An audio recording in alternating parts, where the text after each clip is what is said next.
ஓம் நாராயணாய வித்மகே வாசுதேவாய் திமி தன்னோ விஷ்ணு பிரஜோதயாத். இந்த வைகாசி மாத பராவருஷ விஷ்ணுமதி புண்ணியகால ஸ்தலமாக நமது அகஸ்திய விஜயத்திலே கொடுக்கப்பட்டுள்ளது. நீடாமங்கலம் அருகே பெரம்பூர். நமக்கெல்லாம் தெரியும் முல்லைவாச பெரம்பூர் என்று சொல்வோம். மிக மிக சக்தி வாய்ந்த ஸ்ரீதேவி பூதேவி சமேத வரதராஜ பெருமாள் கோயிலே வரதர் என்றால் நமக்கு தெய்வ வரம், தெய்வ வரத்தை, செல்வ வளத்தை, ஞான வரத்தை வர வைப்பவர், தந்து கொண்டே இருப்பவர், வந்து கொண்டே இருக்கும் வரதராஜ பெருமாளுடைய ஆலயத்திலே இதுவரை பூமியிலே இப்பொழுது கிட்டத்திலே 5127 வருடம் வரை விஷ்ணுபதி புண்ணியகாலமானது நடைபெறவே இல்லை. இப்பொழுது நடைபெறுகிறது என்றால் அந்த வரதராஜ பெருமாள் உத்தரவு கொடுத்திருக்கார், அவ்வளவுதான். ஆகினால் ஒவ்வொரு கோயிலாக பார்ப்போம். முதலில் விஷ்ணுபதி புண்ணியகாலம் நமது ஆன்மீக அகஸ்திய விஜயத்திலே போடப்பட்டுள்ளது. நீடாமங்கலம் பெரம்பூர் அருகிலே உள்ள அற்புதமான போதேந்திரால் ஸ்தூபியினுடைய அந்த போதேந்திரால் பூஜை செய்த அற்புதமான வரதராஜ பெருமாள் ஆலயத்திலே விஷ்ணுமதி பண்ணும் போது தியாக பிரம்மம் போதேந்திரால் நேரடியாக வருவார். இப்படி மகான்கள் எல்லாம் வருகின்ற அற்புதமான இடமாக உள்ளது. அருகில் உள்ள நீடாமங்கலத்திலே சந்தான கோதண்டராமர், எப்பேற்பட்ட குழந்தை பாக்கியம் இல்லாமல் இருக்கின்றவர்களெல்லாம் சந்தான கோதண்டராமர் ஆலயத்திலும் விஷ்ணுபதி புண்ணியகாலம். அப்படியே கடற்கரை சாலையில் இருந்து வருவோம். மீமிசல் கல்யாண கோதண்டராமர், அம்மணி சத்திரம், ரொம்ப மிக மிக சக்தி வாய்ந்த கோதண்டராமர், சீதா பிராட்டி இருந்து வழிபட்டு அற்புதமான கோட்டைப்பட்டினம் கோதண்டராமர், மல்லிப்பட்டினம் கோதண்டராமர், ராமநாதபுரத்திலே உள்ள 2 அற்புதமான உள்ளே பெருமாள் கோவில், அதுக்கு அருகே தனுஷ்கோடி செல்லும் வழியிலே உள்ள கோதண்டராமர். இப்படி ராஜா மடத்தில் உள்ள அற்புதமான மிக மிக ராஜாக்கள் வந்து வழிபடுகின்ற அரசர்கள்லாம் வழிபட்ட ஸ்ரீனிவாச பெருமாளுடைய ஆலயம். இப்படியே வருவோம். மன்னார்குடி அருகிலே ராஜகோபால சுவாமியினுடைய திருக்கோவில், வடுவூர் கோதண்டராமர். இப்படி ராமர் இல்லாத இடமே இல்லை என்று சொல்லலாம். அம்மணி சத்திரம் எல்லோருக்கும் சொன்னோம். இப்படி மஞ்சக்குடி ஸ்ரீ அபயக்ஷரி பெருமாள், அதாவது எப்பேற்பட்ட கஷ்டத்திலும் நான் இருக்கின்றேன், மஞ்சக்குடி ஸ்ரீதேவி பூதேவி சமேத அபயக்ஷரி பெருமாள்.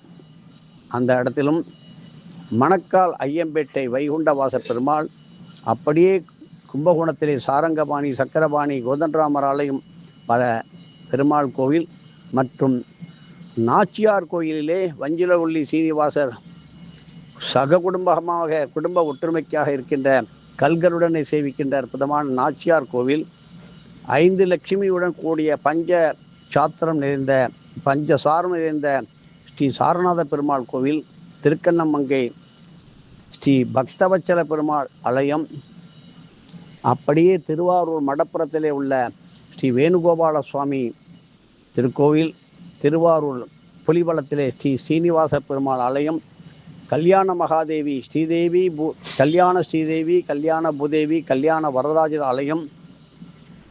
அப்படியே ஒவ்வொன்றாக நாம் பார்த்து கொண்டே வருவோம். இப்படி இந்த பக்கத்தில் உள்ள பெருமாள் கோவில் அப்படியே சென்றால் நம்ம தேர் அழுந்திய ஊர், அந்த இடத்துல உள்ள அற்புதமான சக்தி வாய்ந்த பெருமாள் கோவில். இப்படி பாபநாசம் ராஜகிரி ஐயங்குப்பேட்டை உள்ள அற்புதமான பாபநாசத்திலே உள்ள ஸ்ரீ ஸ்ரீனிவாச பெருமாள் கோவில். இப்படி சோத்தமங்கலம் நின்ற கோலத்தில் உள்ள ஸ்ரீ ரங்கநாத பெருமாள் கோவில். பெருமாள் ஆலயம் இல்லாத இடமே கிடையாது.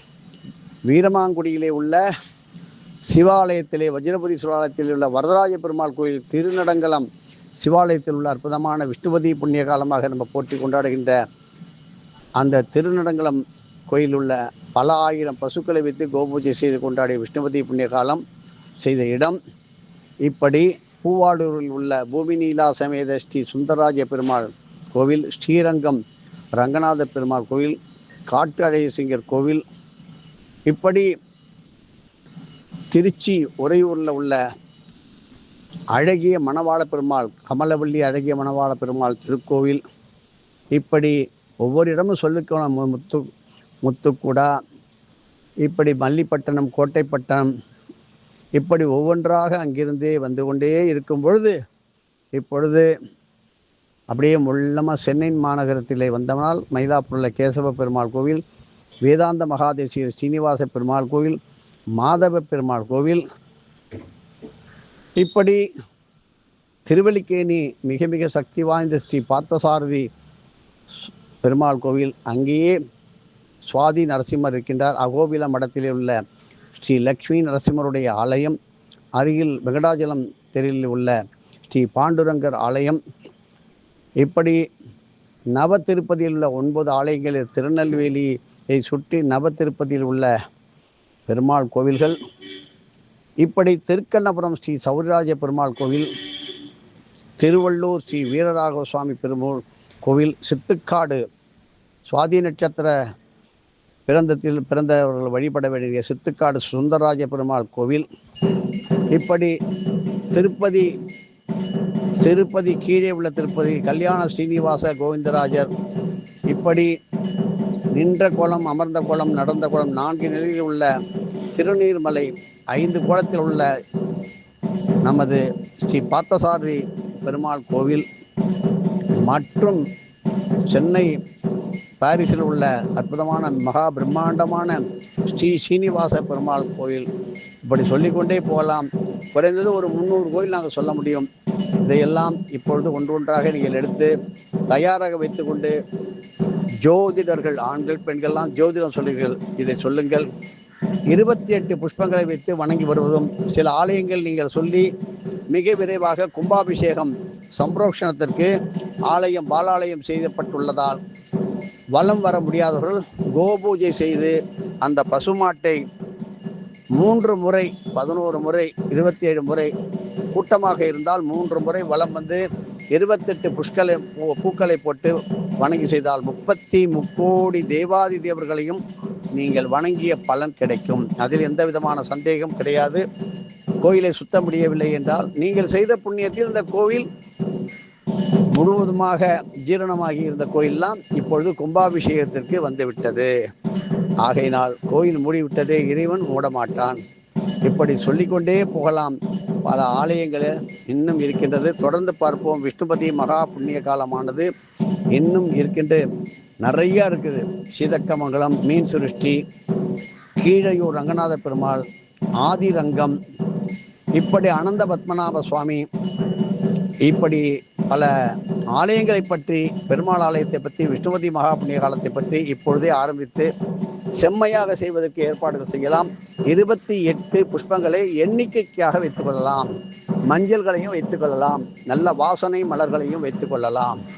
ஆகையினால எந்த விஷ்ணுபதி புண்ணிய காலத்திலே பசுமாடு கோபூஜை நடக்கின்றதோ அந்த விஷ்ணுபதி மிக மிக சிறப்பு வாய்ந்ததாக இருக்கும். சேர்ந்து யானை, குதிரை இவைகளெல்லாம் வைத்து நாங்கள் வழிபட்டு ஒட்டகங்கள் வரையும் வழிபடுகின்ற கோவிலும் உண்டு. தொடர்ந்து பார்ப்போம்.